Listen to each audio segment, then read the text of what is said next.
All right. Too hot with temperature. Okay, I can ad-lib. Well, good afternoon. Obviously, we're here in Bradenton in front of the hospital, and I'll talk a little bit more about that in a minute. But just in terms of Manatee County, I was just at Two Rivers Mobile Home Park. We walked the streets there, talked to some of the residents. They're actually working really hard to fix up their places, but giving them information on some of the things that are going to be done. I know the city's going to be working on some stuff. FEMA has approved us for individual assistance. We're also working on the transitional housing, which hopefully will be approved very soon.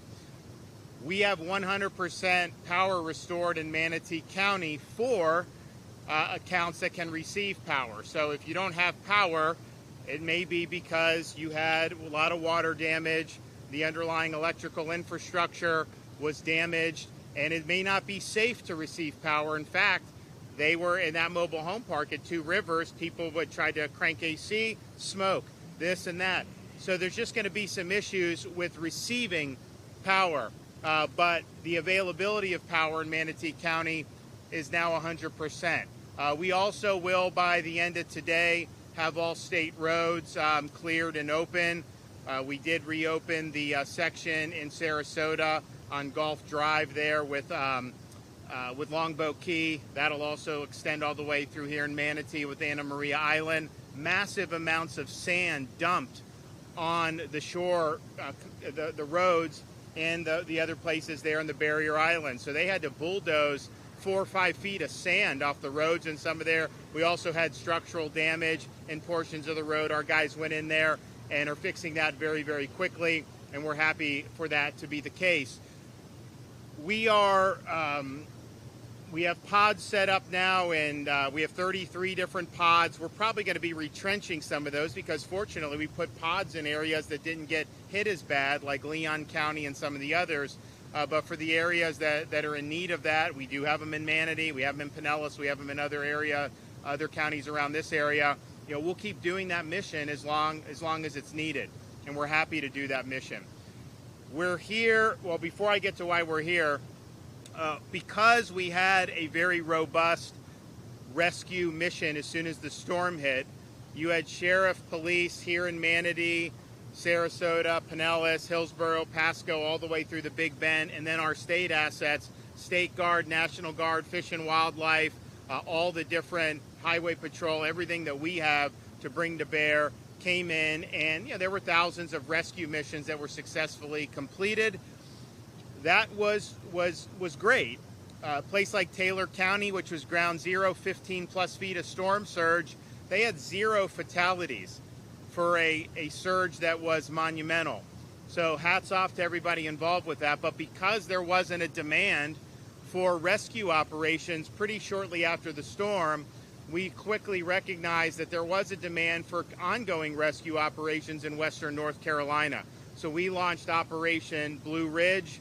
We have State Guard, we have National Guard, we have Fish and Wildlife. They are on the ground. We have a way for people to sign up, just like we did when we rescued people out of Israel, just like we did when we rescued people out of Haiti. You can sign up, and we potentially can bring a Chinook helicopter or a smaller bird to come lift you out. I don't think you're going to be able to get very many people out on cars right now. A lot of the roads have been destroyed in that part of the state of North Carolina. So it's a really serious issue. There's a lot of people that still need to be rescued. Some people may want to hunker down and just want some supplies, but you're going to have to airlift in the supplies too. So that mission is ongoing. We're happy to be able to assist. I know a lot of Floridians have already signed up. I think a lot of people in Florida know, but if you don't, in the summertime, western North Carolina is like Florida North. I mean, you throw a dart anywhere, you're going to run into a Floridian. And a lot of them come home probably by the beginning of September. But as we're out here, this is scorching hot still. When you're up in those mountains, it's a lot cooler, and sometimes people stay. So I know there's some Floridians that have stayed. So we're conscious of that, and we want to be helpful for them to be able to bring them to safety. And it's just going to be like we did in Israel. We had Floridians sign up. We had the planes.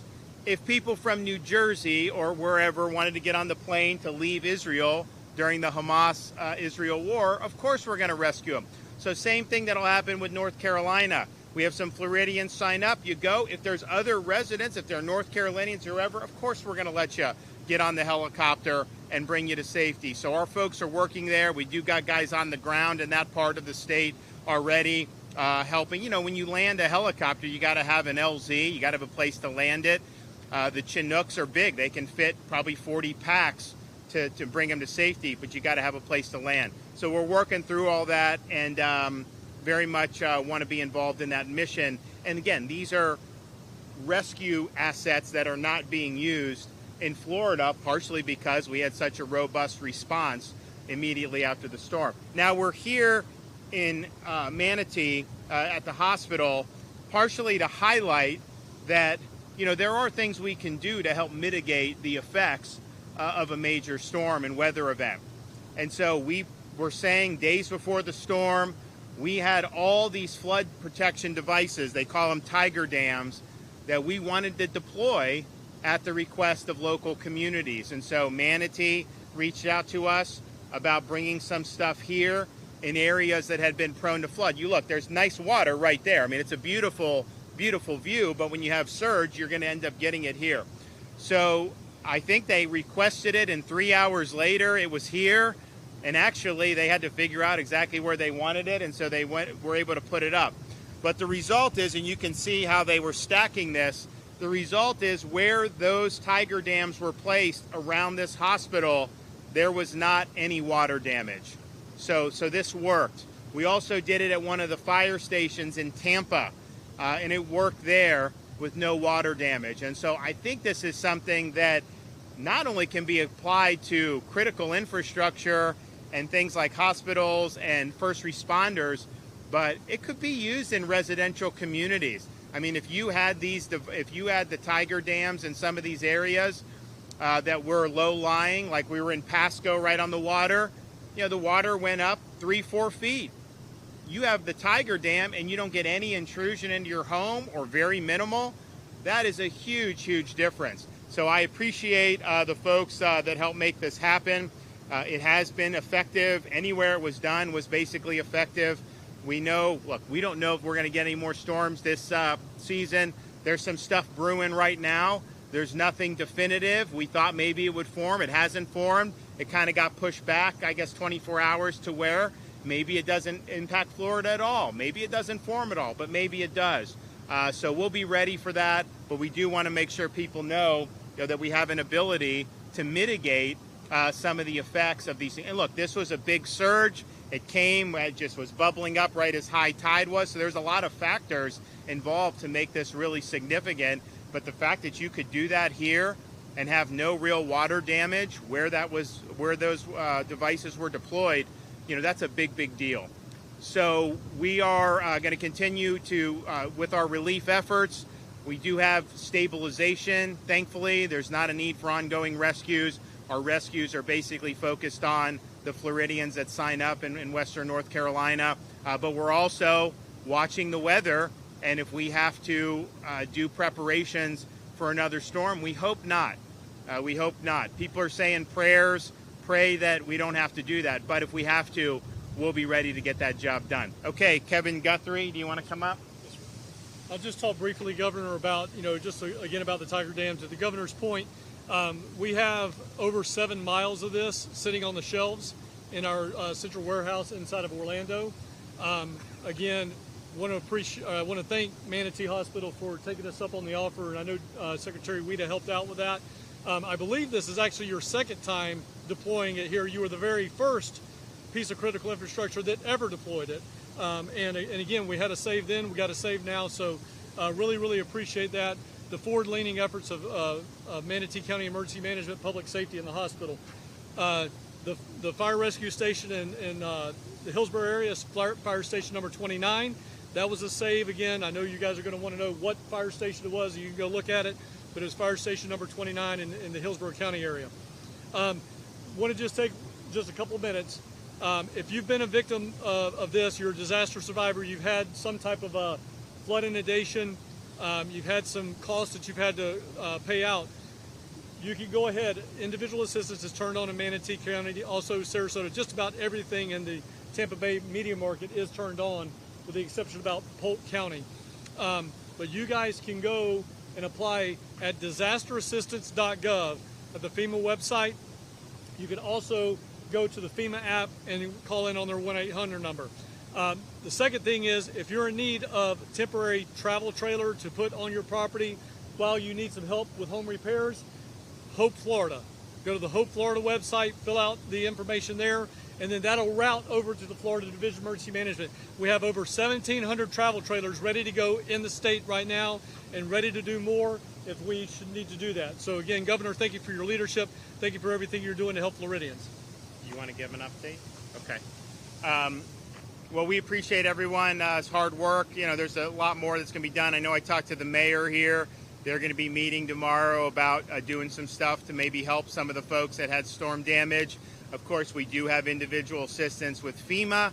We do think we're going to get the transitional housing approved. So if you have damage to your home and you have to muck and gut it, you can stay in a hotel and get reimbursed from that. That's a live option in a place like the Tampa Bay area, because you got a lot of hotels. May not be as good of an option for people in Taylor County, which is more rural, and they just don't have a lot of hotel capacity there. That's why you have the travel trailer option, where you can put that on your property. So we're really sensitive about the folks that are in this period of displacement, either because they have to rehab their home or potentially completely rebuild it.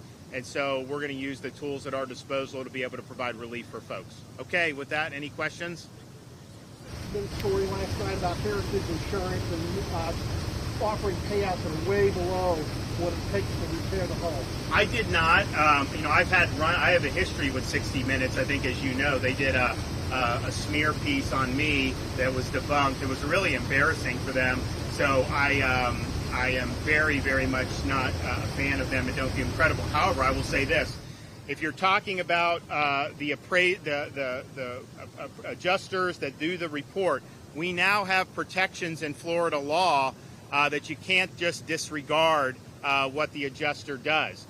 You actually have to have a clear, valid reason to be able to depart downward. That may not have been in place when Ian happened, but I know that particular company has faced fines in excess of 7 figures from the state of Florida. And look, you know, if they're identifying potential criminal activity, you know, we have a Department of Justice in this country, and you know, they focus a lot on their political enemies. Why not hold a wrongdoer accountable? So if that's the case, then they should do it. But we have, working with the legislature, provided, I think, the consumer protections that would address that particular issue of not following through on what the adjuster's claim is. And you see that we're hearing news of potential storm turning. Seeing what has happened here with this storm and the previous storm, some of the things that we were not really expecting, what lessons or what advice or commentary do you have on that as things kind of keep changing? Because for every storm we keep getting surprises. Well, that's Mother Nature. But what I would say is, look back on this storm, look at the preparations, look at the response from the people. The fact that you could have storm surge of this magnitude and have in Taylor County no fatalities, if you tell somebody there's 15 feet or more, you assume fatalities. So they worked hard. People in this region worked hard. I think a lot of the citizens were very responsive. So there was a lot of things that were done right. Here's a good lesson, though. Take steps to mitigate. Kevin and I were very much out front on this, saying take it. We did have some people take us up on the ability, but if you have things like hospitals, if you have things like police, fire, electrical substations, all those things, that's something that that you can protect. And honestly, that probably is something that could work for residential homes as well. You know, we may look to see, is there something we can do to provide some incentives for that? Because my sense would be, if you do something like that, you are probably not going to file a flood insurance claim if you don't have water damage in your house, and that will be good for it's not a state program, it's a national program, but maybe there should be some incentives for people to be able to do that. Now, that won't happen for this hurricane season, but maybe for next one. So I would just tell people, keep an eye on the weather, keep an eye on what's going on. I think there's some stuff off the coast of Africa as well. Who knows? We have a hurricane that just went out. It's a fish storm. It's out in there now. And we think some of these others may turn up. In the Caribbean, similar things to what we just faced, potentially not. Too soon to tell, but just know that it is a possibility. We know it's a possibility, and if it comes to the point where we have to mobilize, we will mobilize. That's just what we do. Why the Tiger Dam? It's not really a process. I think if you have if a fire station just calls Kevin or calls Florida DEM and says, hey, we want one, we'll work to get it. I mean, you guys got it, I think, in 3 hours from the request till it brought here on the front doorstep. It was 3 hours. I mean, that's pretty remarkable that was be done. So yes, there's not a formal process. If you have critical infrastructure, we want to do it. We are also, and I don't know if we'll be able to do it for this hurricane season, I do think at a minimum, we were talking about piloting something in maybe a low-lying residential area and seeing that how that would work around some of those homes. Because we were just in Pasco County. I can tell you, if they had that, I don't think they would have had water damage in those homes. I don't know how much it would cost to outfit a house or put that in. Maybe it's cost prohibitive, although I kind of think it would be cost effective because you'd avoid so much more in damage. So these are things I think we're going to be thinking about, and if there's ways we can do, we do My Safe Florida Home. You make the hardening, you get a rebate, on the insurance, and that's fine. But this would be something where it would potentially preempt you from even having to file a claim, to preempt the damage entirely, and that's, I think, would be a good thing for everybody. So we'll. I think this shows a lot of promise. I think you're going to see a lot of use of this in the future. Were you surprised at the extent of the impact, given how far away we are from the eye of the storm? Not completely, because if you look, the tide was rising as the storm was passing, and it was not a good set of circumstances. And it was a big storm. It wasn't as powerful as Michael or Ian or Andrew or some of the ones we've had in the past, but it was powerful and it was big. And I think that's the difference. Some of these storms are very small. Hurricane Michael was very small. Where it hit was devastating, but it didn't have the reach to be able to do. This storm, the wind stretched out hundreds of miles, and that churns up stuff here. Tampa Bay is very low lying. Anytime you do hurricane scenarios, you look at Tampa Bay and the surge as being potentially our worst case scenario just because of how vulnerable it is. There's so many areas that are vulnerable to storm surge here. Okay, thanks so much. We'll have more tomorrow. All right. Oh, thank you.